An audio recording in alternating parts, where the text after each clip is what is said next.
আসসালামু আলাইকুম। Hello everyone, কেমন আছেন সবাই? আমি আলহামদুলিল্লাহ ভালো। আজকে বাচ্চার বাবা বাসায় ছিলেন। সন্ধ্যার আগে আমি বলছিলাম যে আমাদেরকে পিজা করে খাওয়াও। খুব সুন্দর করে উনি পিজা রেডি করছেন। আমি ভাবলাম ভিডিও করে নেই, সবাইকে দেখানো যাবে। কিন্তু সবচেয়ে আফসোসের বিষয় হচ্ছে আমার ছোট্ট একটা ভুলের কারণে পিজাটি শেষ সাইডে পুড়ে গেছে। মনটাই খারাপ হয়ে গেছে। খেতে কিন্তু খুবই মজা ছিল, আমার বাচ্চারাও মজা করে খেয়েছে। তো ভাবলাম ভিডিও যেহেতু করেই ফেলেছি, কেন সবাইকে দেখাবো না।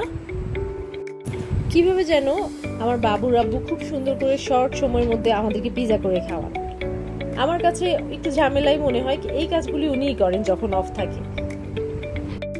আমার বর কিন্তু পিজা বানানোর ক্ষেত্রে সবসময় পিজার ডোটা বাসায় বানান না। শর্ট সময় যখন থাকে তখন উনি মিনা বাজার থেকে কিছু নান এনে রাখেন, সেগুলো দিয়ে সুন্দর মতো পিজা তৈরি করে ফেলেন। হাতে যখন সময় থাকবে না তখন এভাবে করতে পারেন, খেতে কিন্তু খারাপ লাগে না। আমরা তো বেশ মজা করেই খাই, একবার ট্রাই করে দেখুন।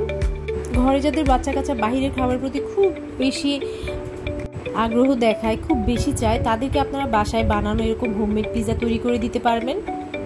তারা কিন্তু বুঝতেই পারবে না যে এটি ঘরে বানানো হয়নি। আমার পিজাটি রেডি, আসলেই ভীষণ মজা।